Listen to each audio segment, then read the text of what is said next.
Boa noite. Para quem não me conhece, eu sou Elizabeth Carneiro, sou uma das diretoras da clínica e tenho o prazer de anunciar a palestrante de hoje, que é minha sócia desde 1996. Estou dizendo para ela que maconha e ela são um sucesso.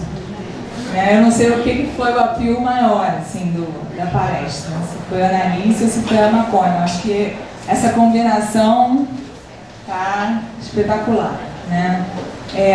Falar um pouquinho assim, né, de como para a gente é importante vocês estarem aqui. A Espaço Clínico se propõe a ser um lugar de reflexão, de debate, de crescimento, de conhecimento. E esse é o nosso objetivo com essa palestra. Sabemos que é um tema muito polêmico e por isso eu peço a todos que guardem seus questionamentos e perguntas e discussões fervorosas, eu imagino, para o final, para que a palestrante possa evoluir na sua palestra, porque senão a gente não consegue dar seguimento ao processo. Tá bom, Raíssa?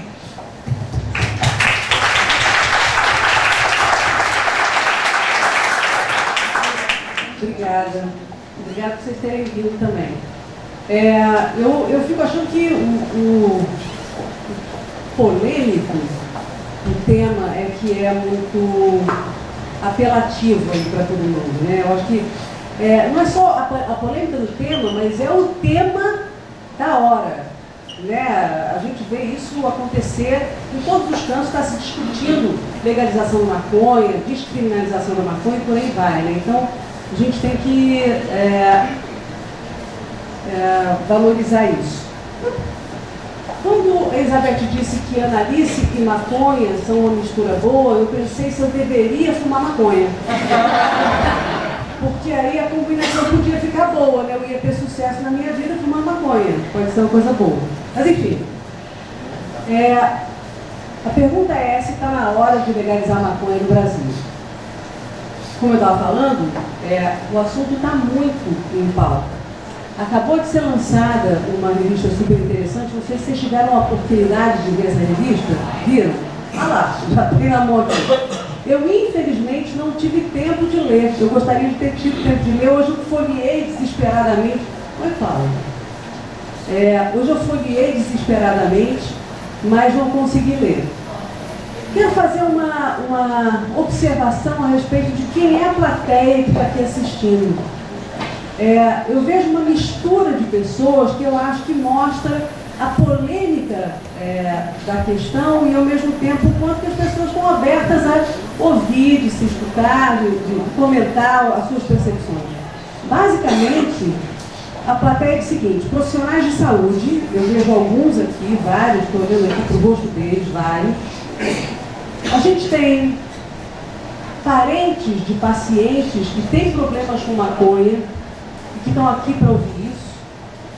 A gente tem usuários de maconha aqui, que não são pacientes, mas que são usuários e que defendem a causa da legalização. A gente tem amigos também aqui, alguns amigos, e pacientes também, né?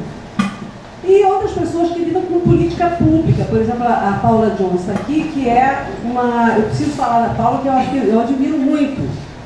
A Paula é das pessoas mais fortes, responsáveis por o advocacy na área de tabaco. Ela consegue fazer mobilizações sociais, mostrando para as pessoas de alguma maneira. Eu acho que ela faz muito mais do que isso, mas de alguma maneira fortalecendo contra determinadas políticas do tabaco que fazem com que o lobby da indústria tabageira acabe penetrando no governo e aprovando determinadas medidas que são deletérias à saúde dos brasileiros. Então a gente tem aqui uma pessoa que é realmente um ícone que vale a pena a gente colocar. Bom,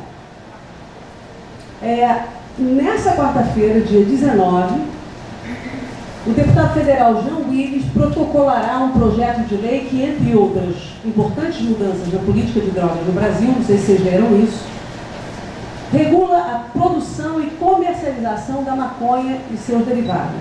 O Jean Willis vai protocolar. e descriminaliza a posse de qualquer tipo de drogas. Esse é o momento que nós estamos passando. Esse aqui é um projeto de lei que o André Kitter ele encaminhou para a Presidência da República, um projeto de lei que regula a maconha no Brasil, dispondo sobre padronização, classificação, registro, inspeção, produção e fiscalização de cannabis, entre outras coisas. Então esse é o momento que a gente está vivendo agora. Isso porque nos Estados Unidos, Washington e Colorado, os estados legalizaram a maconha, o Uruguai também veio com essa proposta de legalização, então estão começando a querer fazer isso aqui para o Brasil. Quero partir do seguinte princípio. Outro dia eu ouvi uma pessoa que é o presidente dos Alcoólicos Anônimos do Brasil, que falou o seguinte: o preconceito e o estigma é o que mata os alcoólatras. E eu acho que é verdade. Muitos alcoólatras não procuram tratamento pelo estigma do alcoolismo. E a gente está aqui hoje num debate, numa palestra, que é muito arraigado em preconceitos. Tá? As pessoas que são pró-legalização são os usuários que só estão querendo, são os maconheiros que estão querendo fumar maconha. E as pessoas que são contra a legalização são os reacionários que não estão querendo saber nada dos direitos humanos daquele que usa maconha, de ter uma droga legalizada. E eu acho que a gente não tem que olhar isso que a gente está vivendo aqui nesse momento sob esse ponto de vista. Eu procurei estudar muito sobre maconha em diversos aspectos, e o que eu acho que a gente precisa debater é sobre ciência. É a ciência que faz com que a gente hoje em dia possa viver até os 90 anos bem. A gente não pode desvalorizar o impacto que a ciência faz na vida da gente. É a ciência que faz com que a gente consiga construir prédios e usar a internet e tudo mais. Ciência é uma coisa importante. Então, vamos discutir com uma neutralidade científica esse assunto. Preciso falar do meu conflito de interesse, os meus. Primeiro, eu tenho amigos que fumam maconha. Sou amiga deles, gosto deles. E sou sócia proprietária de uma clínica que faz internação involuntária, inclusive para dependentes de maconha. Então, só por princípio, os meus conflitos de interesse são conflitivos entre si. E é por isso que eu posso dizer que eu me sinto tendo uma opinião neutra pelos conflitos de interesse que eu tenho. Começar discutindo fatos e mitos sobre a maconha. Alguns. Maconha não dá dependência, ou dá uma dependência muito fraquinha.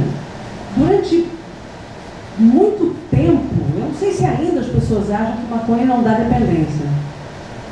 Não sei quem é que tem essa crença ainda. Mas há quem diga, eu de quando em quando dou...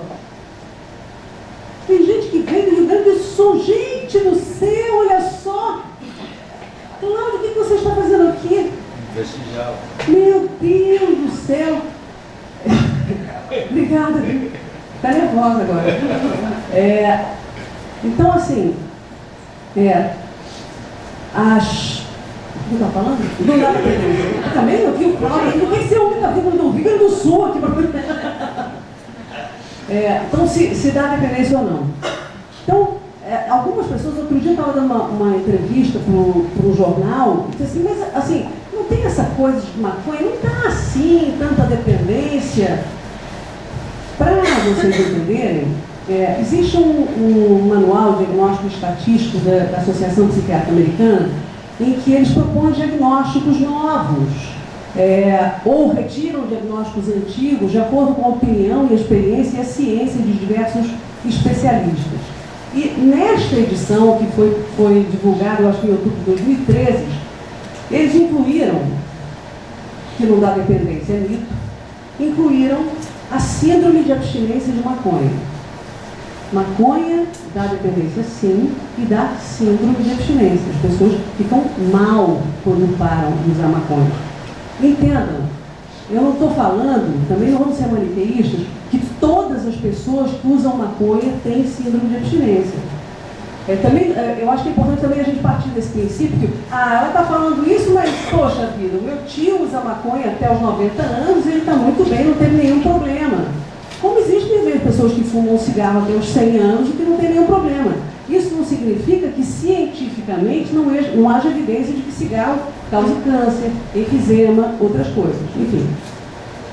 Então, assim, quais são os sinais e sintomas da síndrome de abstinência de maconha?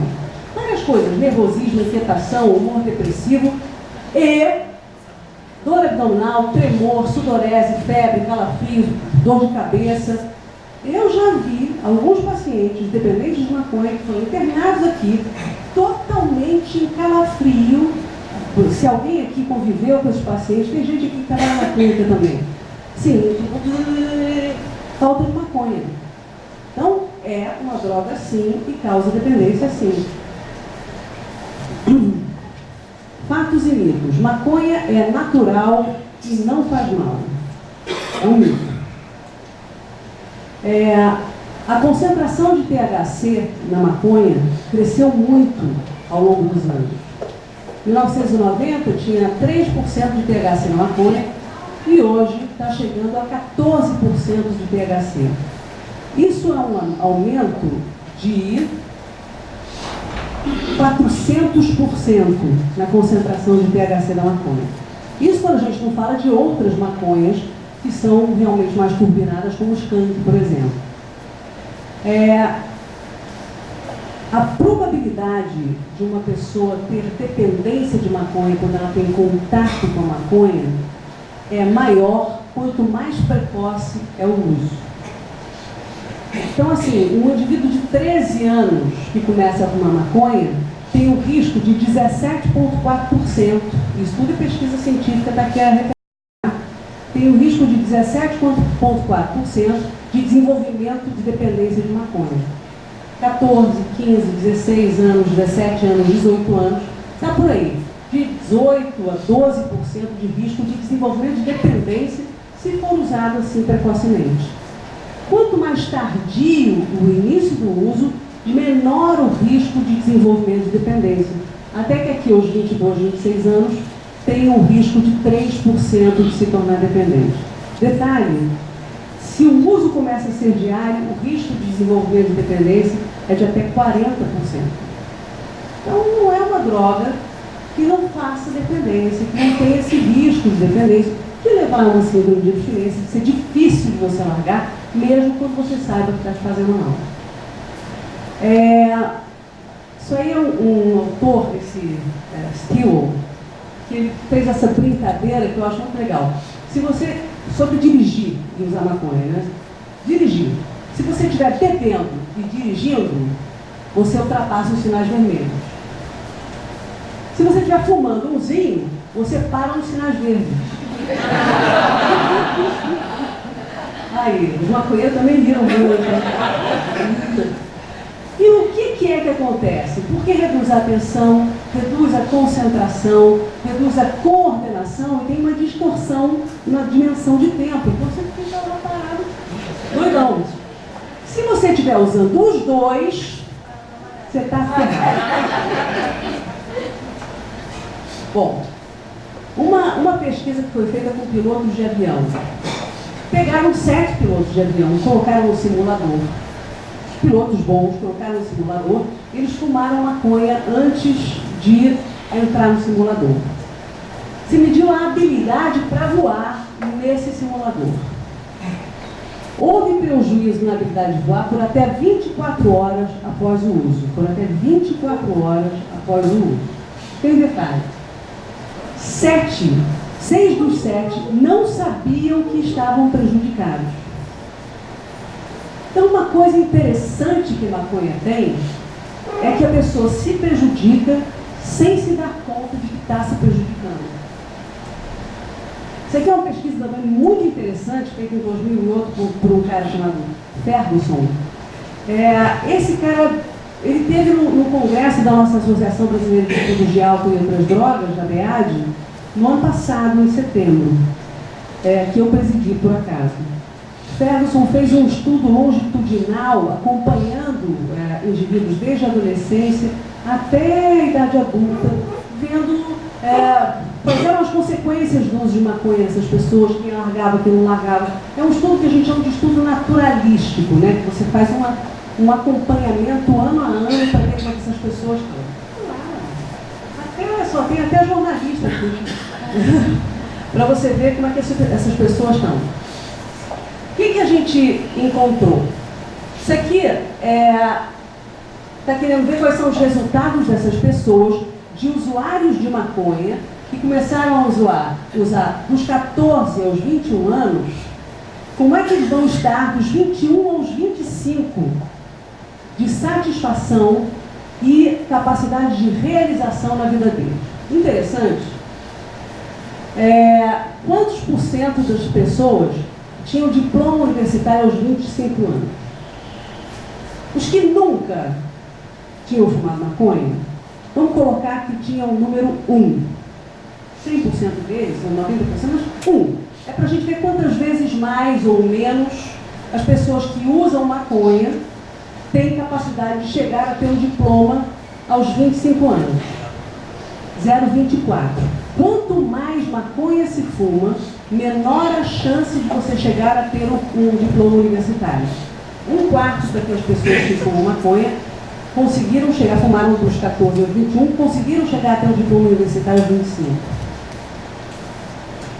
5 vezes mais pessoas estavam encostadas.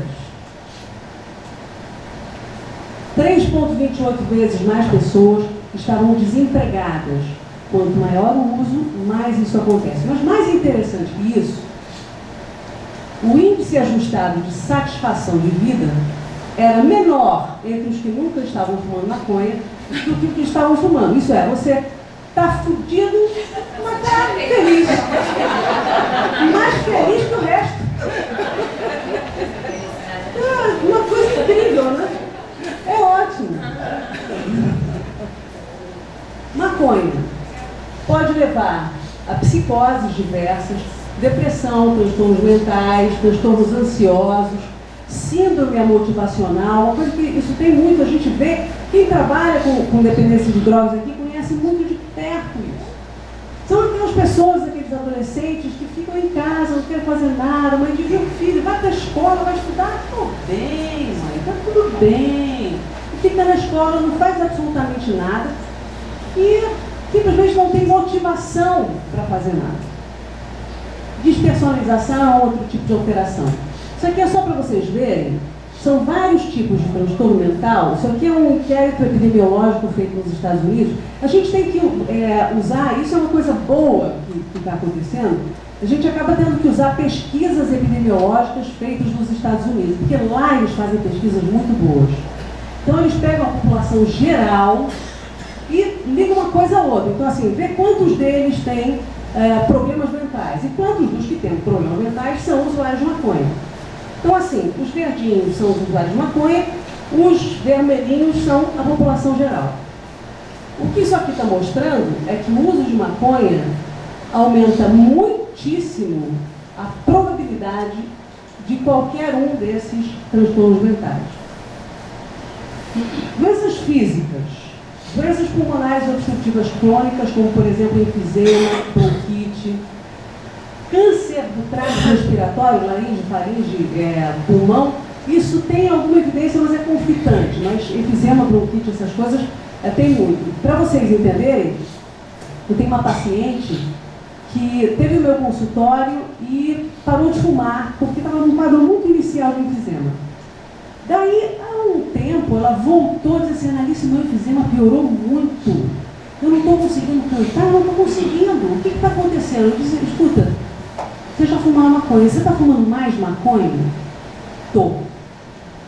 É isso. Você tem que parar de fumar maconha. Então, assim, não vamos achar que maconha não prejudica, prejudica. Câncer de testículo aumenta o risco de doenças cardiovasculares em hipertensos e idosos. Terceira coisa, maconha faz bem. O que vocês acham? Faz bem ou não? Quem acha que faz bem, levanta o dedo. Faz bem? Verdade.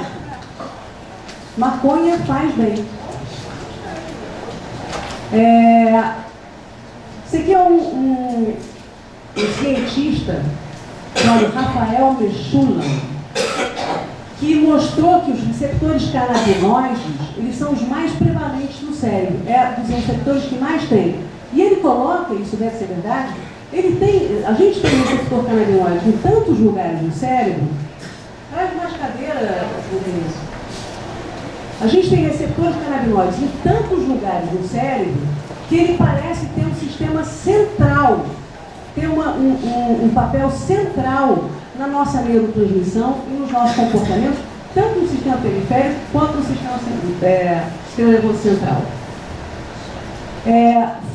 Isso aqui é um editorial da Mayo Clinic de 2018, estou ficando velho, já estou trocando por 1900, olha só. Um editorial da Mayo Clinic de 2012, estou velho, mas já estou lá em cima de 2018, né? Tem esse editorial da Clínica Mayo de 2012 que fala o seguinte a respeito da maconha medicinal. E eu achei muito bonitinho, eu tive que tirar. Existe um médico brasileiro, Elisaldo Carlini. Quem quer que trabalhe com dependência de drogas há algum tempo conhece ele de nome de coração. Elisaldo Carlini foi citado nesse editorial, dizendo o seguinte: poucas drogas, se alguma, tiveram uma história tão caótica como o medicamento, porque é muito cercada tanto de preconceito, superstição, como do medo dos riscos dos seus efeitos toxicológicos, dos seus efeitos de dependência. A gente tem dois tipos de receptor canabinoide no nosso corpo, CB1 e CB2. Esse CB2 é no sistema nervoso periférico e é mais relacionado com o sistema imune. Os outros receptores, que são os CB1, estão mais localizados no sistema nervoso central. O que maconha pode fazer bem? Asma, prevenção para náusea, anorexia, para tratamento de anorexia, tratamento de dor, de esclerose múltipla, de lesões da medula, de glaucoma, várias coisas. Tem alguma evidência de que maconha pode ser benéfica. Quarta coisa que a gente tem que ver se é mito ou verdade: a guerra às drogas fracassou. O que é guerra às drogas? Esse aqui é o presidente Nixon dizendo: quem for pego com droga na rua vai ser preso. Isso em 1970. Foi a guerra às drogas que os Estados Unidos resolveram lançar com a intenção de erradicação do uso de drogas nesse país. É verdade, a guerra às drogas fracassou. Não levou a nada. Essas aqui são estatísticas. Desde 1990 até 2010, se houve aumento, diminuição depois da guerra às drogas. Não fez a menor diferença. Algumas drogas até tiveram aumento de consumo, e isso foi uma verdade em relação à maconha. O gasto com justiça criminal, em função da guerra às drogas, é mais ou menos o seguinte: gasto com crime é 61 milhões. Dos 193 bilhões que eram gastos por causa de drogas nos Estados Unidos, isso em 2011, 61 bilhões era com crime.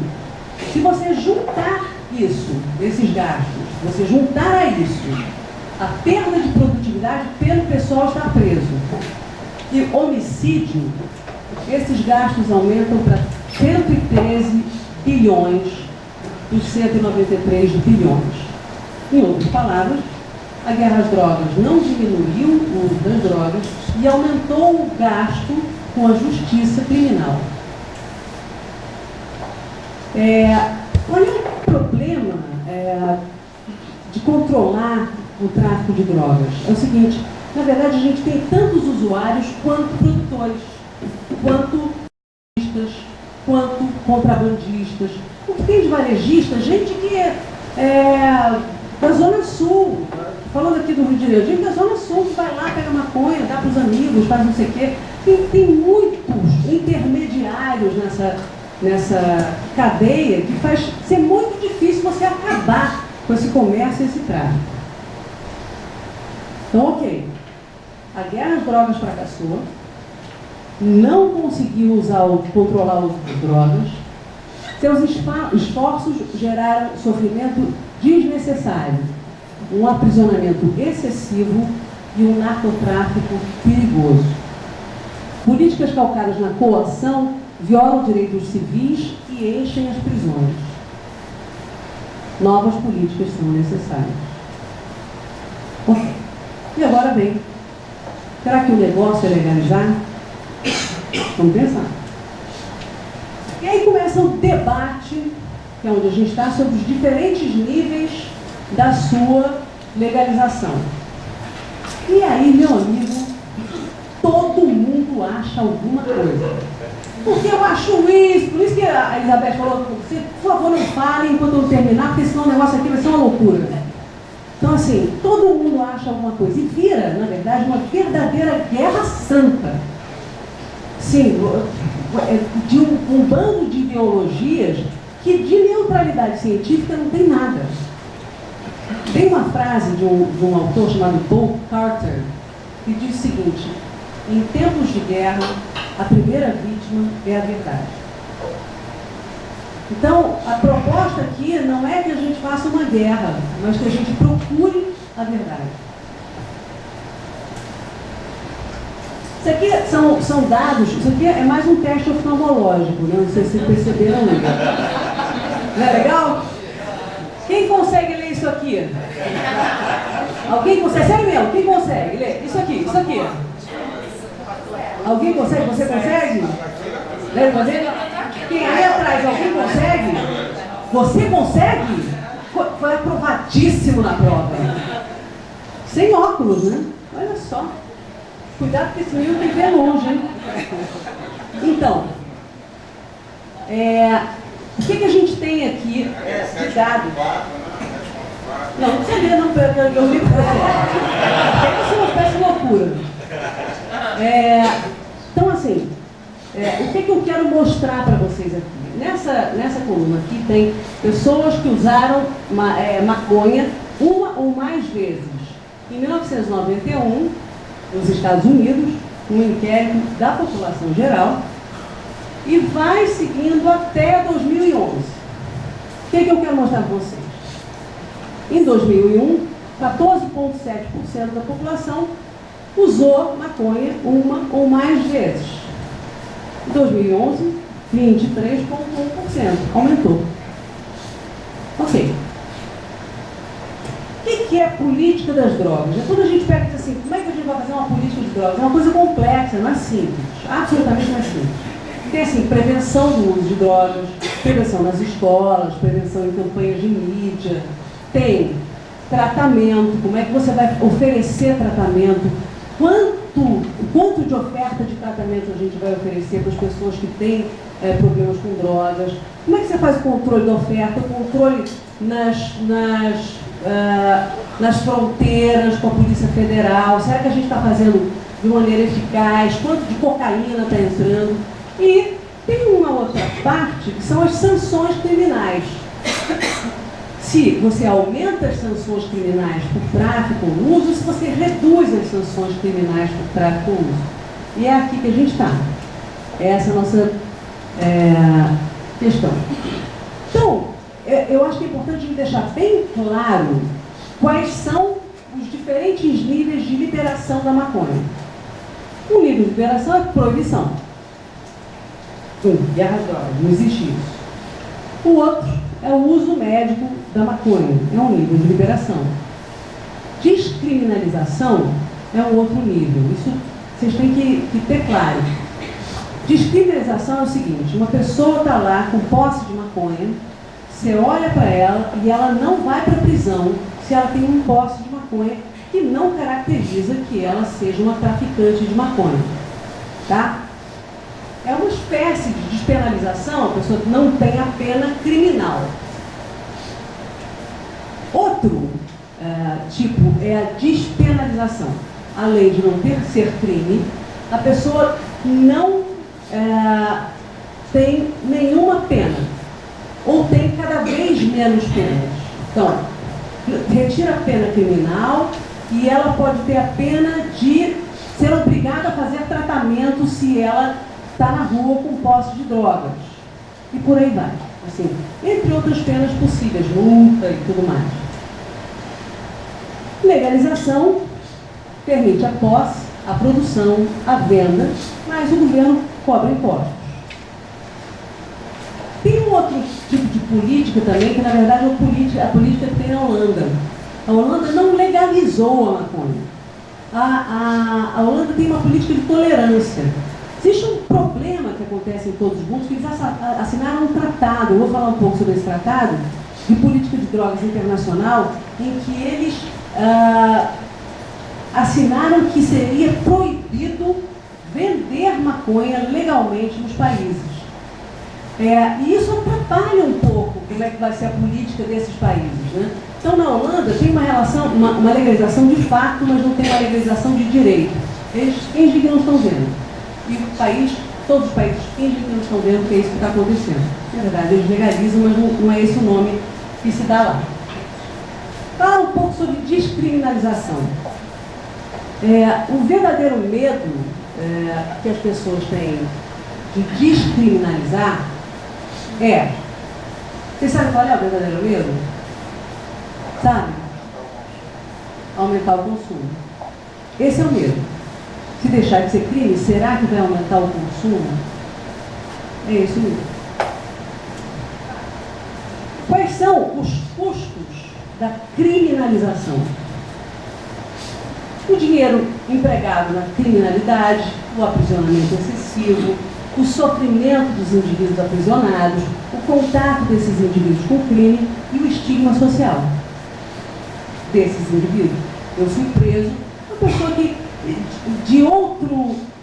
sob qualquer outro ponto de vista, não teria nada a ver com ser uma criminosa, foi presa porque estava portando maconha.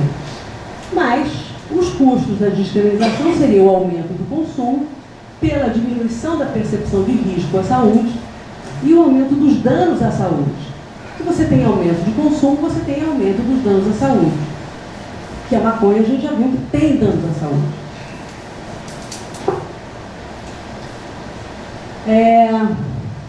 E aí a gente fez uma revisão, eu e vários colegas da Associação Brasileira de Estudos de Álcool e Outras Drogas, fizemos um comitê de legislação sobre política de drogas e estudamos, nos debruçamos sobre as evidências dos países diversos que descriminalizaram as drogas, para ver se houve realmente aumento de consumo, que é essa a preocupação.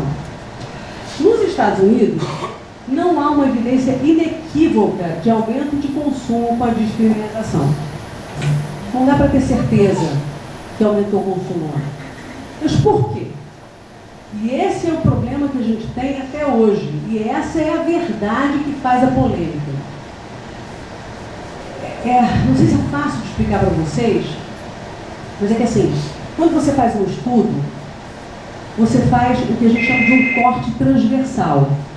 Um estudo feito com toda a população americana, eles normalmente colocam 68 mil pessoas de todos os estados, fazem um ponto de corte e vê, com essas metodologias tipo Ibope, você pergunta para determinado número de pessoas e isso eles extrapolam para a população geral, são metodologias bastante significativas. Bom, quando eles perguntam para essas pessoas, naquele momento, vem assim, quais de vocês aqui têm mais ou menos consumo de drogas? Aí há muito tempo, vai uma outra pesquisa, um inquérito epidemiológico também, sei lá, 5 anos, faz essa pesquisa, só que com uma metodologia diferente. E mostram, alguns deles, que os países que descriminalizaram, os estados que descriminalizaram um tempo depois, estão consumindo mais do que os estados que não descriminalizaram. Mas isso não é necessariamente aferir que aquele estado você acompanhou ao longo do tempo e mostrou que com a descriminalização ele aumentou. É uma coisa um pouco complexa, mas o que eu quero dizer é... Não tem nenhum estudo assim, antes e depois, que esteja o estado? Não tem. Assim, É exatamente. Mas de qualquer jeito a gente pode inferir coisas com esse tipo de dado. Ok. Em Portugal, em 2001 resolveu descriminalizar todas as drogas, penalizando aquele indivíduo que for pego com a posse de alguma droga com tratamento. Você não vai para a cadeia, mas você tem que se tratar. Os resultados são conflitantes. Em alguns estudos, parece que é um estrondoso sucesso. Em outros, parece um retumbante fracasso. Os estudos em que mostra que é um retumbante, um estrondoso sucesso, são estudos normalmente feitos dentro de Portugal, financiados pelo governo de Portugal. Os estudos que falam que é um retumbante fracasso são feitos pelo Observatório Europeu, são investigadores de fora que fazem esses estudos e não mostraram que essa descriminalização realmente teve uma redução tão grande do consumo. Na Holanda, estou falando de descriminalização, não estou falando de legalização, descriminalização das drogas, na Holanda. Na Holanda o que a gente viu foi o seguinte: houve um aumento do consumo com a descriminalização da maconha. Só que o que se vê, só para vocês verem aqui, não é Netherlands, é isso aqui. Isso aqui. Houve, a partir de 1985, um aumento do consumo. Só que, paralelamente a isso, houve aumento do consumo nos Estados Unidos, aumento do consumo na Noruega. Países em que tinham políticas totalmente diferentes. Então, o que esse autor aqui, que é o Peter Reuter, que é um grande epidemiologista, uma pessoa genial, que é um grande analisador de pesquisas científicas, o que ele mostra é que não dá para você dizer que esse aumento de consumo na Holanda seja diretamente relacionado com a descriminalização. Eu vou oferecer para vocês, vou mostrar os dados, mas é porque eu acho que é importante para vocês perceberem que não dá para a gente achar uma coisa sem saber exatamente o que tem aí, o que tem de ciência por trás disso. Uma coisa importante: quão criminoso é portar maconha? Isso aqui foi uma pesquisa feita também pelo Peter Reuter em 2012, nos Estados Unidos, mostrando o seguinte: das pessoas que eram presas por porte de maconha nos Estados Unidos, qual era a característica delas? O que a gente vê aqui é o seguinte: 15 a 19 anos são os que são presos mais do que o resto. Pretos são presos mais do que o resto. Em outras palavras, as pessoas que são presas por porte de maconha, na maioria, são negros, homens e adolescentes. Em outras palavras, se eu saísse no meio da rua com um pouquinho de maconha, eu sou uma senhora respeitosa, uma cara bem respeitada, com um pouquinho de maconha, não iam me prender. Mas se fosse um cara jovem, a Julinha, por exemplo, que está aqui, é uma menina, mas se fosse homem é pior. Deixa eu ver, olha, você, quantos anos você tem? 22. Olha lá, ele com 22 portando maconha, pronto, tá frito, vai pra lá. Se fosse negro, então não tinha mais jeito. Enfim, então, existe esse lado B de o quão séria é essa conduta de criminalizar a maconha. Ok. Fechamos. Eu falei aqui agora só sobre descriminalização. A pessoa que está lá na rua, ela vai presa ou não. Agora eu vou falar sobre uma outra coisa, que é o uso médico da maconha. Quando a gente fala de uso médico da maconha, a gente não está falando do uso médico da maconha fumada, nesse caso aqui. Existem várias vias de administração da maconha.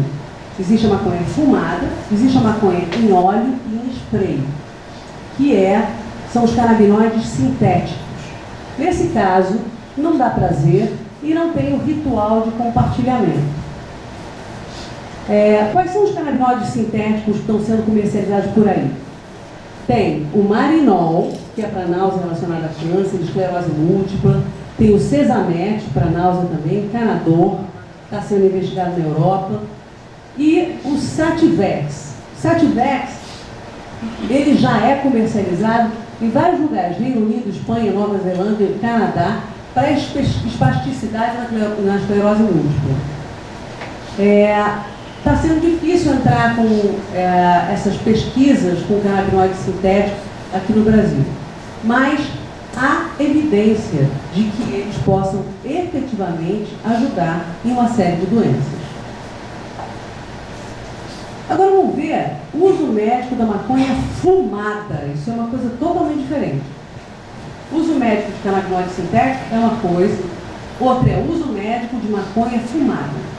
Nos Estados Unidos, já há alguns anos, começaram a haver esses dispensários de maconha para uso médico. Algum de vocês já viu esses dispensários? Tem gente aí que já viu. É o seguinte, tem um coffee shop aqui embaixo, tem um médico ali em cima, você chega lá e diz assim, eu estou com glaucoma, gostaria de uma prescrição. Ele vai lá te dar a prescrição, você desce e compra a sua maconha. Objetivamente, a maioria dos pacientes não são pacientes. São pessoas querendo fumar maconha de uma maneira mais legal, comprar de uma maneira legalizada. Esses são os estados todos que usaram o uso médico da maconha medicinal. Califórnia foi o primeiro. Os coffee shops, esse aqui foi o primeiro coffee shop, 2009, foi em Portland. Primeiro coffee shop, é uma coisa engraçada que o coffee shop da maconha medicinal nada tem de medicinal. Parece mais uma coisa hippie. Verdade, parece uma coisa hippie. E na verdade, assim, a cultura da maconha ainda tem muita ligação com essa cultura hippie, né? Muito bom, a maioria dos pacientes não eram pacientes, os que eram pacientes eram discriminados, chamados de maconheiros. Verdade, isso aconteceu. E começou a ter uma distribuição total de cannabis para pacientes com inúmeras condições médicas ou não, sem que haja evidência científica para guiar esse processo de maneira racional e ética para proteger a segurança dos pacientes. Esse estudo aqui, agora mostra, porque assim, o que aconteceu? Essa história de legalização de maconha fumada, essa venda de maconha fumada legalizada nos Estados Unidos, na verdade, foi uma forma disfarçada de legalização. Eles estavam querendo ter um passo para no futuro legalizar e para ver o que ia acontecer.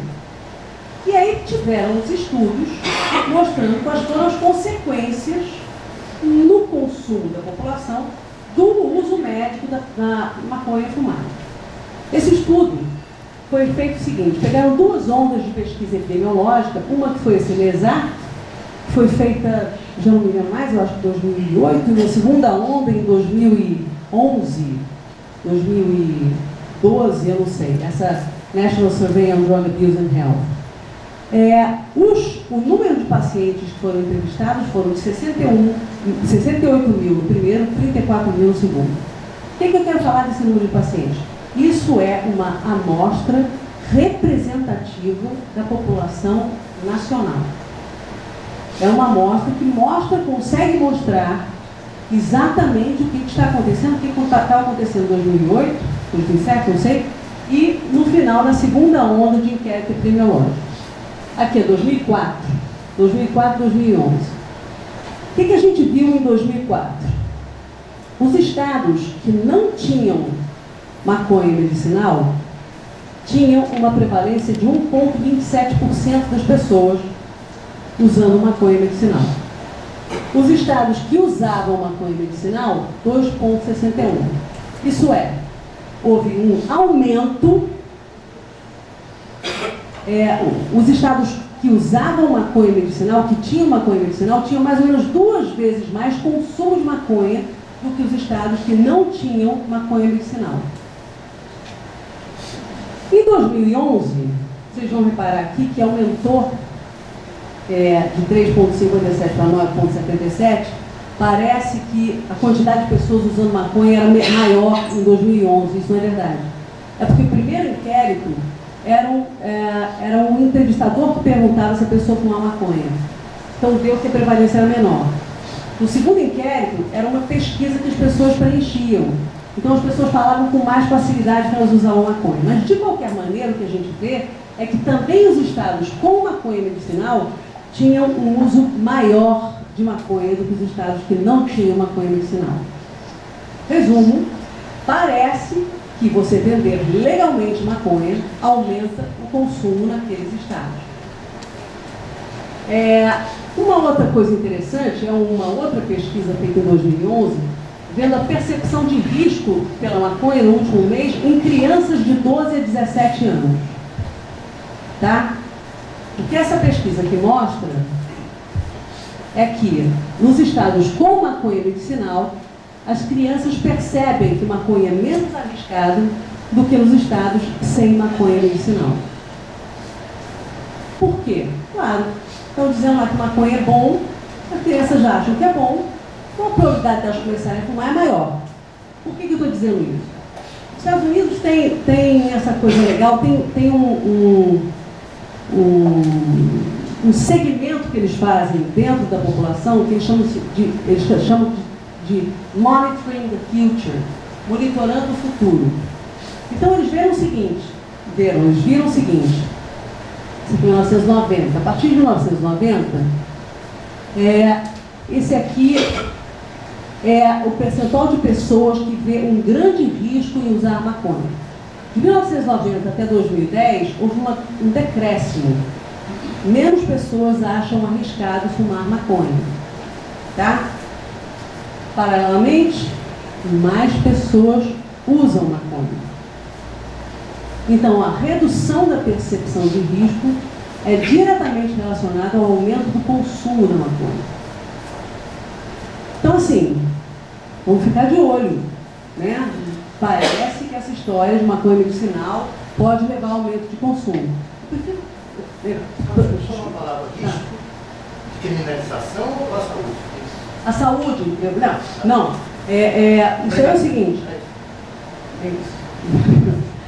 As pessoas que acham que tem menos risco o consumo de maconha, se você vê crianças que acham que tem menos risco de consumir maconha, a saúde, a probabilidade delas consumirem mais é maior. Conclusão.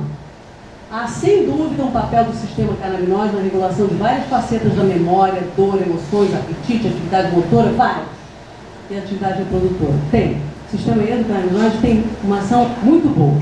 A maconha fumada não é da mesma maneira. Por que não é da mesma maneira? Porque a maconha fumada tem efeitos adversos. E tem mais uma coisa que é importante dizer para vocês. Na maconha existem dois tipos de canabinoides. O THC, tetraidrocannabinol, e o canabidiol. O canabidiol é o canabinoide que realmente faz bem à saúde. O THC é o que tem efeitos psicoativos.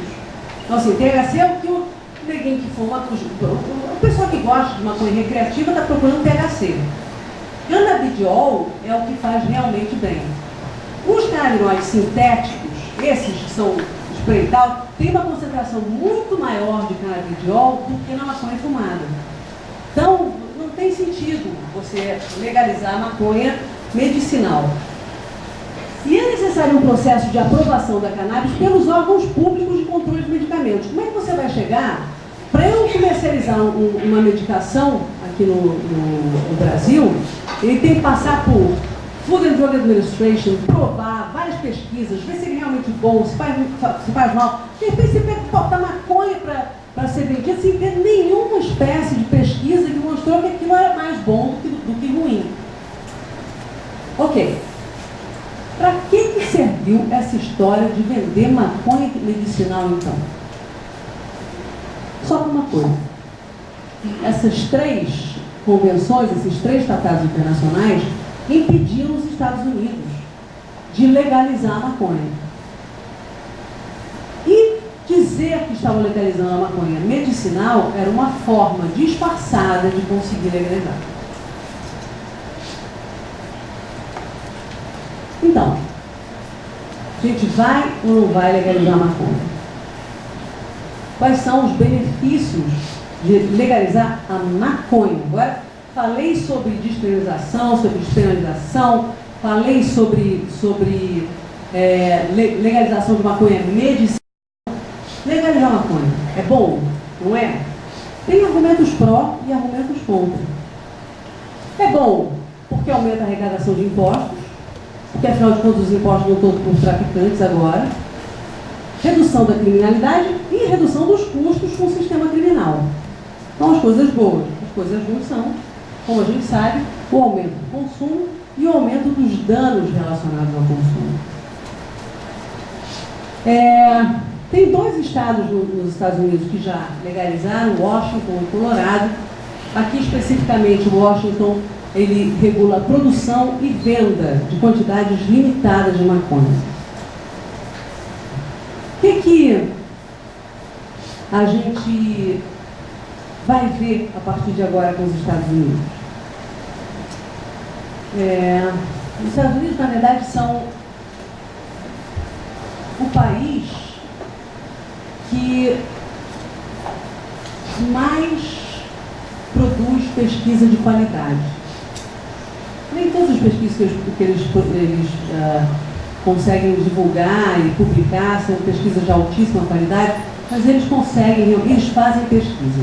Isso é verdade. Pesquisa que eles abrem a metodologia e que tem qualidade. E que quando tem alguma limitação na qualidade, eles colocam claramente isso nas publicações. Quem lê publicação de artigo científico sabe disso. No final eles falam das limitações. Ok. Mas isso, ok, vamos ver o que vai acontecer lá em Washington e Colorado. Mas vamos pensar só uma coisa. A quem que interessa a legalização da maconha? Vamos pensar? Quem quer legalizar a maconha? Vou dizer. Os usuários, obviamente, que não estão mais querendo ir com o direito deles, não estão mais querendo ficar tendo que subir morro, ter traficantes, não sei o quê, estão querendo comprar livremente, são direitos dos usuários de direitos. Aos defensores dos direitos humanos de se drogar, as pessoas têm que ter o direito de se drogar, as pessoas têm que ter o direito de se suicidar, as pessoas têm que ter o direito e tal. Aquela coisa do controle do Estado, o Estado não tem que ser um Estado babaca, que fica controlando o tempo todo. E há grupos de interesse econômico na exploração desse novo negócio.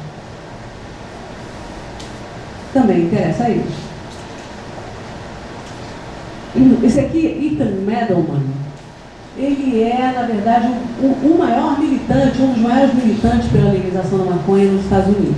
O que ele diz é: prefiro o modelo de microprodução ou de cultivo de quintal que o de malborização da maconha. Estou preocupado, pois cada vez mais pessoas da indústria da maconha têm comparecido aos meus encontros. Alguns se preocupam com princípios mais gerais, outros só estão lá pensando em dinheiro. E que indústria vocês acham que teria mais interesse nesse novo negócio? Que indústria vocês acham que está de olho nisso? Com certeza. Malborização da maconha. Com certeza.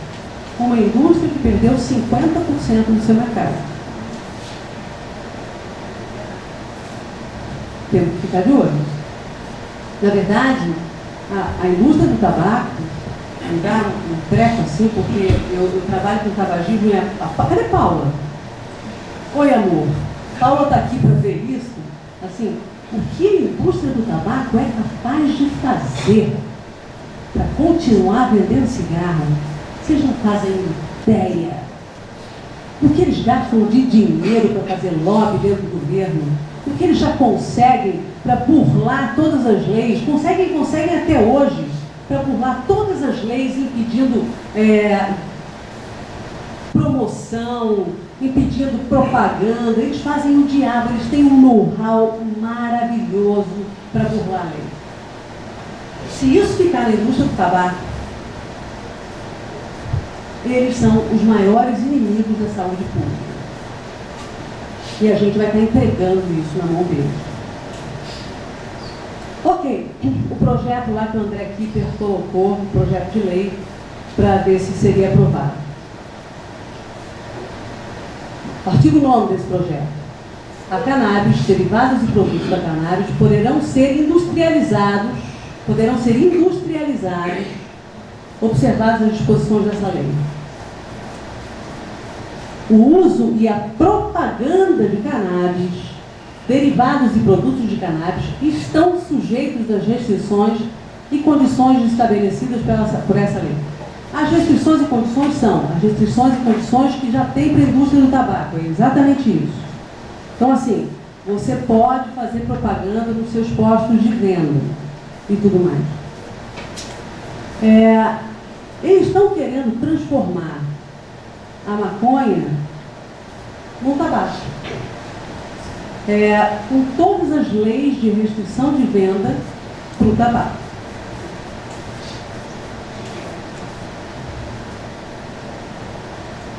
Vamos falar um pouco sobre o Brasil. No Brasil, a gente conseguiu, de 1989 até 2011, 12, 13, uma redução muito grande da prevalência de tabagismo.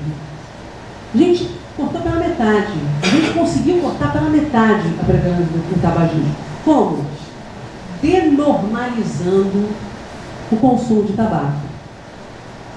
Fumar hoje não é uma coisa tão normal. Ninguém aqui vai acender um cigarro. Em 1989, acenderiam à vontade. O que está acontecendo com a maconha? Uma normalização do consumo. Eu tenho a sensação que eu trabalhei para uma coisa que ia acontecer no tabaco e eu estou vendo que na maconha a gente está fazendo o oposto. Então, precisamos ficar de olho nisso. O negócio que estava passando. Eu vou.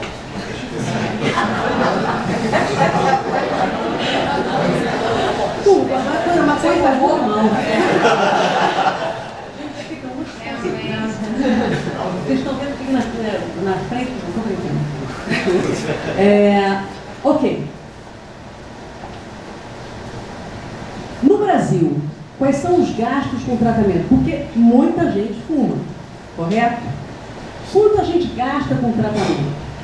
Esse dado aqui de 2011, se não me engano, 11,600 bilhões são o gasto total em tratamento do SUS. Só que esses gastos tratam 0,03% dos fumantes que desejam parar, que são 10% dos fumantes. Você gasta bilhões para tratar 0,03% dos fumantes que desejam parar.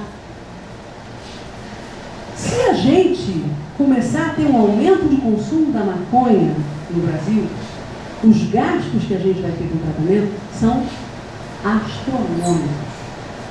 E pior, no cigarro, a gente, graças a Deus, tem medicações comprovadamente eficazes para parar de fumar.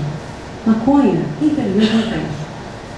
Então, assim, as pessoas que têm dependência de maconha, a gente tem que ficar tentando. Eu sei disso, que eu fico enlouquecido. Meu Deus, como eu queria que para dependência de maconha eu tivesse uma medicação tão eficaz como as que eu tenho para álcool, como as que eu tenho para cigarro e como as que eu tenho para heroína. Na maconha não tem. Infelizmente, ainda não. Outra coisa importante em relação à situação do tabagismo no Brasil é o seguinte: o percentual de meninas entre 13 e 15 anos que já comprou cigarro, de meninas e meninos, é de 50 e pouco a 40 e muito. Isso é, meninos, adolescentes, entre 13 e 15 anos, chegam num lugar para comprar cigarro, metade deles consegue comprar. Entre esses, a grande maioria não pedem carteira de identidade. A gente não precisa ir longe. Quem aqui nunca ouviu falar de um adolescente que comprou bebida alcoólica no bar da esquina? Quem aqui nunca ouviu falar nisso? Todo mundo já ouviu falar nisso. Isso é, a gente não tem fiscalização para a venda. O que vai acontecer com o Brasil se a gente legalizar a maconha? Que é o risco maior na população adolescente. Né? Conclusão. São comprovados os prejuízos da maconha na saúde física e mental. Os maiores prejuízos se dão nas fases precoces do desenvolvimento. Os receptores endocannabinoides estão em alta. Estão lá estudando, muita coisa pode ser feita, vai ajudar a muita gente com vários tipos de doenças. Não há evidência que sustente o uso medicinal da maconha fumada. O THC sintético é uma medicação com um perfil de segurança maior, mais estudos são necessários. Os médicos não devem ser os guardiões da maconha, isso é, não é o médico lá em cima que tem que fazer a prescrição para dizer se fulano pode fumar maconha ou não, obviamente. A guerra às drogas fracassou, novas políticas são necessárias.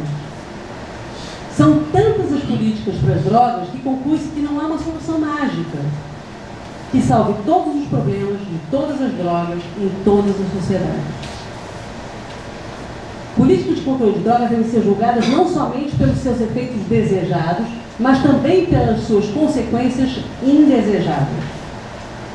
Quando você tem uma política de controle das drogas, você não deve pensar só na saúde pública, você tem que pensar no bem comum.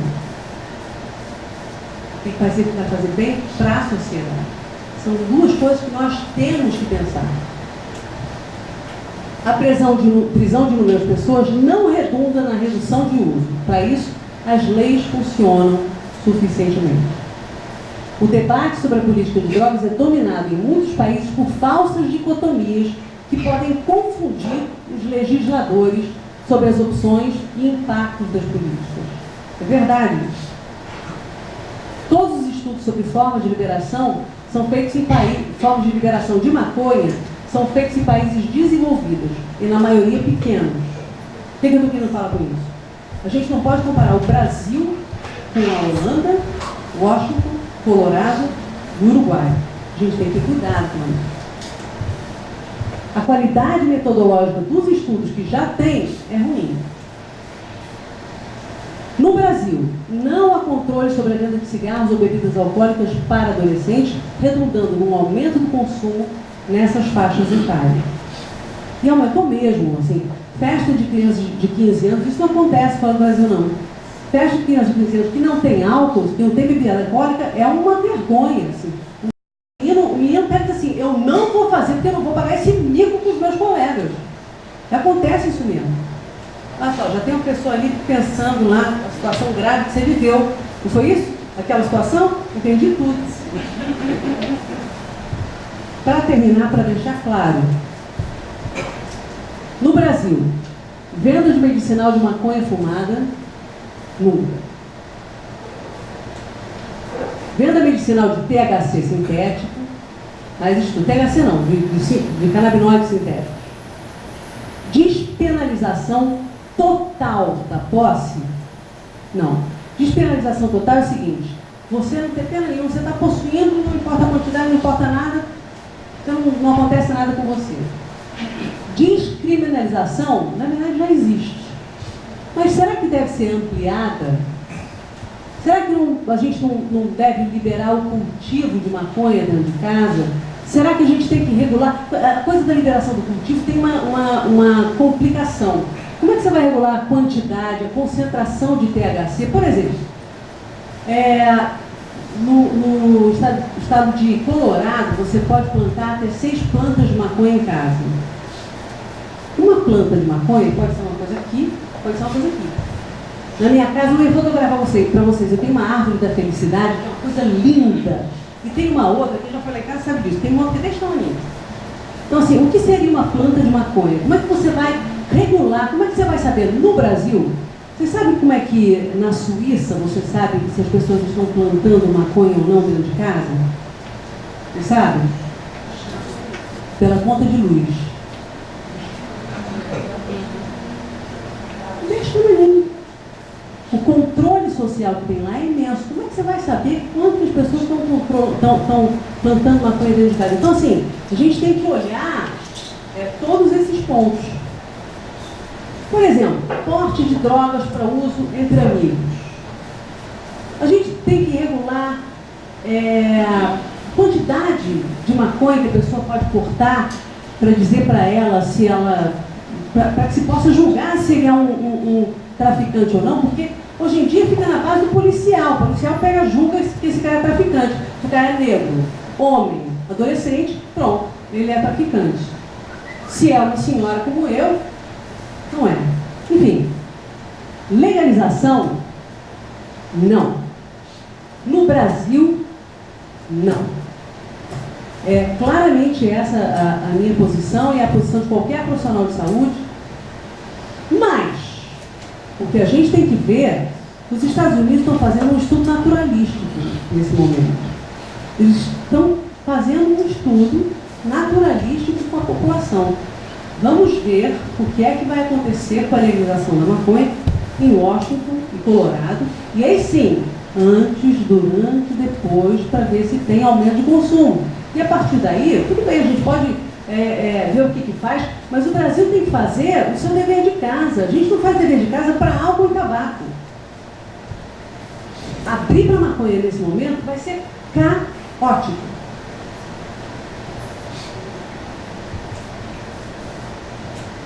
Para a informação de vocês, 75% da população discorda da legalização da maconha. Isso é um estudo feito pela UNIAD em 2012. Qual foi a conclusão do Comitê de Legislação sobre Legislação e Políticas Públicas da BEAD, do qual fiz parte? É preciso admitir que ainda não produzimos informações suficientes para impor uma mudança na legislação. É hora de realizar pesquisas, levantar dados e se preparar para eventuais consequências das decisões que serão tomadas. Dessa forma, poderemos encontrar o melhor e mais eficiente caminho para o Brasil. Afinal, a melhor abordagem para o assunto não é a liberalizante nem a restritiva, é a certa. E essa nós ainda precisamos descobrir qual é. Você pode fazer o que você quiser, desde que você saiba o que você está fazendo. Vou mostrar para vocês muito bonitinho, um cartãozinho do Calvin, que eu acho que é muito emblemático do que pode estar acontecendo agora. Está aqui o Calvin, com uma bola de encher, botando água na bola de encher. Ele diz: para saber se há uma lei moral no universo, além das convenções morais, eu vou fazer um teste. Vou jogar esse balão de água na Suzy, se não receber nenhum sinal em 30 segundos, que existe uma lei moral. Só o universo vai me deter. Aceito qualquer fenômeno físico como um sinal. Está falando do universo, aos berros. Contou? Só mais 5 segundos. Acabou o tempo. Não há nenhuma lei moral no universo. Tchum! Meteu-lhe a água na Susan. Susan, tchum! Foi em cima dele. E ele é acabado. Por que será que o universo só manda os sinais depois que você faz as coisas? É isso que acontece com os adolescentes e é o que pode acontecer com as políticas públicas também. É isso. Obrigada.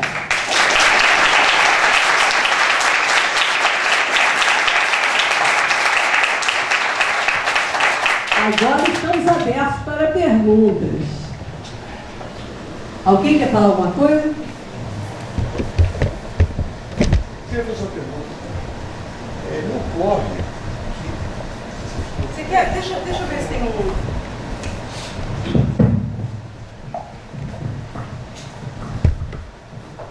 Eu vou fazer uma pergunta simples, mas que me ocorreu.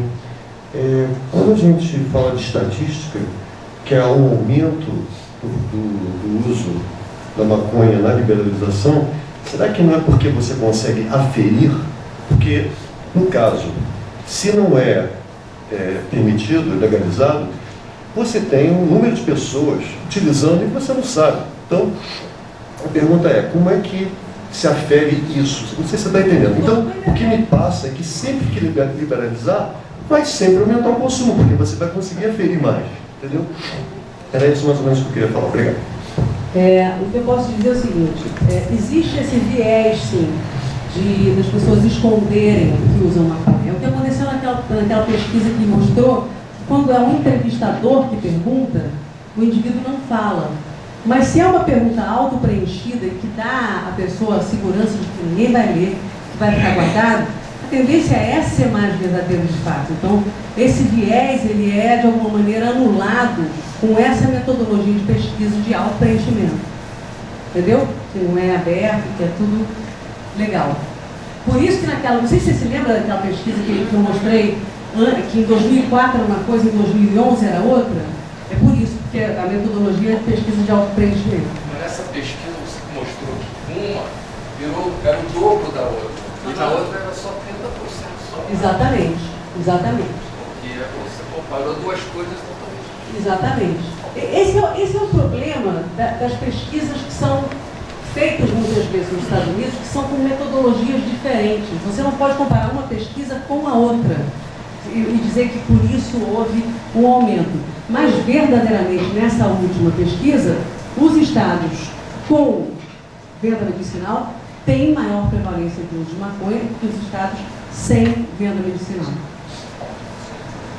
Muito esclarecedor, gostei muito. Várias coisas, em função de trabalhar com tabagismo, muitas vezes surgem várias perguntas com relação à maconha. A gente já tem mandado sobre isso, é o tipo de tema que não nos aprofundamos ainda, achei muito esclarecedor. Me chamou a atenção o tal do decreto na presidência, na Casa Civil, não me lembro bem. Se for para igualar com a questão do tabaco, eu acho um péssimo negócio, porque no tabaco a gente está muito longe de ter uma situação ideal com relação à não promoção do produto. Enfim, eu não tenho dúvida que descriminalizando ou não, enfim, tendo até mais ser favorável a uma não criminalização, mas jamais com nenhum tipo de promoção, embora não pareça, o tabaco é promovido em cada esquina, né? Você dá 2 passos na rua, você vê uma propaganda de cigarro. Se for nesses termos, é um péssimo negócio. Fiquei curiosa com relação a esse decreto. É muito legal você estar falando sobre isso. A Paula, ela entende horrores dessa questão do tabagismo. E ela é uma das pessoas que lutam para a redução da promoção de cigarro, que hoje em dia a gente tem essas leis que regulam a promoção de cigarro.